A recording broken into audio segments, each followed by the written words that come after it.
আচ্ছা, আজকে July August নিয়ে বাংলাদেশ জাতীয়তাবাদী দল বিএনপির যে আলোচনা সভা, আগামীকালও আরেকটি রাষ্ট্রীয় প্রোগ্রাম আছে। এটি দলের পক্ষ থেকে একটি প্রোগ্রাম। দলের চেয়ারম্যান গণপ্রজাতন্ত্রী বাংলাদেশ সরকারের মাননীয় প্রধানমন্ত্রী প্রধান অতিথি হিসাবে উনি বক্তব্য রাখবেন। এছাড়া আমাদের দলের গুরুত্বপূর্ণ সিনিয়র নেতৃবৃন্দরা এখানে বক্তব্য রাখবেন।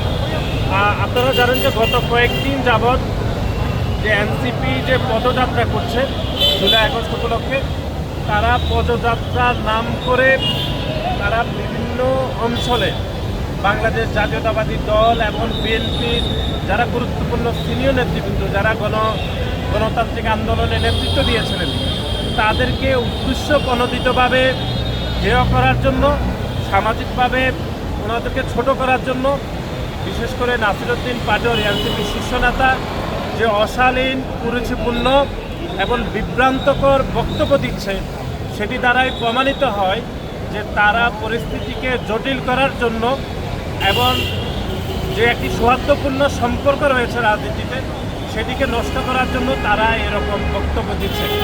এবং এনসিপির নাসিরউদ্দিন পাটোয়ারীর কোনো বক্তব্যের সাথে এখনও পর্যন্ত এনসিপির অন্য কোনো শীর্ষ নেতারা দ্বিমত প্রকাশ করেননি। এমনকি অনেকে বলছেন যে জামাত ইসলামের আমির যে বক্তব্যগুলো নিজে দেন না, সেই বক্তব্যগুলো তিনি নাসিরউদ্দিন পাটোয়ারীকে দিয়ে দেওয়ান।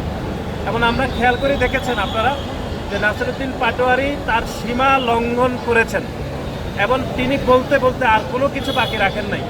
আমরা মনে করি যে আমাদের ধৈর্যের পরীক্ষা আপনারা আর নেবেন না।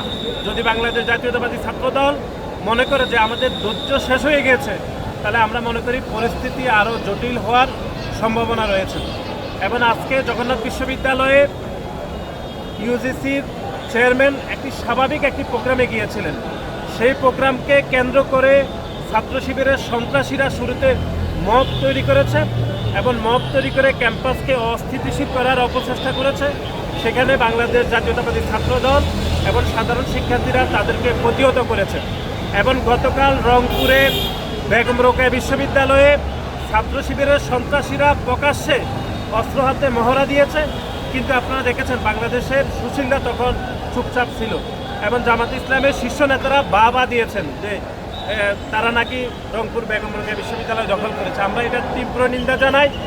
আমরা আবারও বলছি, ছাত্র দলের ধৈর্যের পরীক্ষা আপনারা নেবেন না, তাহলে পরিস্থিতি আরও জটিল হওয়ার সম্ভাবনা রয়েছে। আজকের এই দিনে দাঁড়িয়ে যে একজন জুলাই যোদ্ধার বাবা তিনি প্রশ্ন করেছেন যে গত 15 মাসে আপনারা